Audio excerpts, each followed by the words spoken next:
أقوى قتال في تاريخ دراغون بول، قتال شديد مرير عنيف. who will fall؟ عما كول أفضل قتال don't make a poll. oh yeah جيرين stronger than all.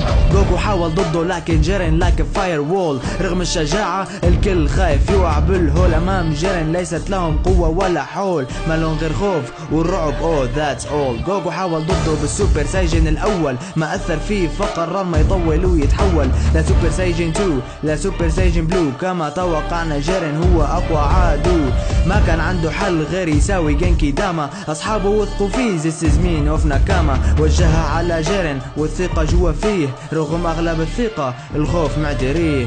جوكو vs جيرين، جوكو vs جيرين، جوكو vs جيرين، جوكو vs جيرين، جوكو vs جيرين، جوكو vs جيرين، جوكو vs جيرين، جوكو vs جيرين، جوكو vs جيرين، جوكو vs جيرين، جوكو vs جيرين، جوكو vs جيرين، جوكو vs جيرين، جوكو vs جيرين، جوكو vs جيرين، جوكو vs جيرين. كلياتنا توقعنا انه جوكو انتهى، ها قد عاد مع هيئة ومستوى. حسن يلمس جيرين، حسن يجاري جيرين، لكن بسهولة صد وما في حدا ما حزن.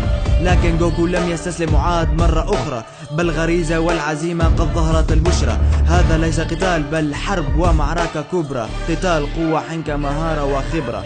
جوكو راوغ جيرين وضربه بسرعة قصوى، بتحسه هادي جدا لكن مشتعل من جوا. هذا معنى القوة وعرق السياجين، أشكالهم بشر لكنهم تنانين. قتال القرن بدون أي كلام ونقاش، لو هالقتال بفلوس كن صرفت عليه كاش. don't forget this clash، أفضل قتال واللي يقول غير هالكلام صاير لها برين واش.